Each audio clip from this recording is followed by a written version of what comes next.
ચોમાસમાં road અને ખાડાને લઈને તાંદરજાના યુવાનનો અનોખો વિરોધ. કોર્પોરેશનના કોન્ટ્રાક્ટરે ખોદેલા ખાડામાં ઓક્સિજનની બોટલ મૂકીને વિરોધ કર્યો. યુવાનોએ ઓક્સિજન માસ્ક રોડને અને પોતે પહેરીને વિરોધ નોંધાવ્યો. રસ્તાઓ ઓક્સિજન પર હોવાના આરોપ સાથે યુવાનોનું પ્રદર્શન.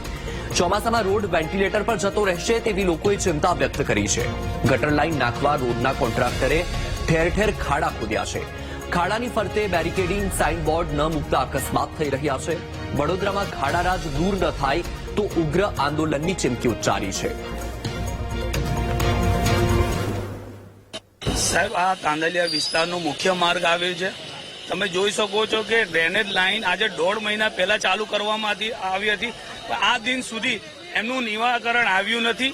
વારંવાર રજૂઆત કરી છે ધારાસભ્યશ્રીને, કમિશનર સાહેબ, મ્યુનિસિપલ કમિશનર દિલીપ રાણા સાહેબને પણ વાત કરી હતી ને એમનું નિરીક્ષણ કરીને એ લોકો ગાડી પોતે લઈને આવીને એમનું એ કર્યું ને આ પાસ કરાયું હતું ને ગટરની લાઇનનું કામ ચાલુ છે. પણ એટલી ધીરી ગતિએ ચાલી રહ્યું છે કે જેની કોઈ હદ નથી. 1.5 મહિનાથી આ કામ ચાલુ રહ્યું છે, એનું નિવારણ નહીં આવતું. તાંદલજા વિસ્તારની અંદર 20 વર્ષથી તો રોડનું કામ થયું નથી. જ્યારે ચાલુ થયું છે તો વરસાદી કાંસ અને ગટર લાઇનનું કામ એટલી સ્લોપણે ચાલી રહ્યું છે કે 1 મહિનાની અંદર ખાલી ખાડા ખોદેલા છે અને 4 મજૂર મૂકી દીધા છે, જેથી કરીને ચણતર કામ અને એનું બોર કામ છે. હવે જ્યારે 20 થી 25 ચેમ્બર બનાવવાના છે તો તમે જ વિચાર કરો, 1 મહિનાની અંદર ખાલી 5 ચેમ્બર બની રહ્યા છે તો બીજા 10 ચેમ્બર હજુ બાકી છે. તો તમારી પાસે 4 જ મજૂર છે. તો આનું આગળ પર તમે જોયું હશે તો 4 દિવસ પહેલા જ્યારે વગાઈ હતી તો વરસાદ આવ્યો તો રસ્તો સદંતર બંધ કરી દેવામાં આવેલો હતો. હવે હજુ પછી 4 દિવસ પાછી 19, 20 ની 21 તારીખની અંબાલા સાહેબની આગાહી છે. તો એ પાછો વરસાદમાં આને શું હાલત થશે? તો જે રીતના કામ થવું જોઈએ, જે સ્પીડમાં થવું જોઈએ એ રીતના આ રોડનું કામ થતું રહ્યું નથી.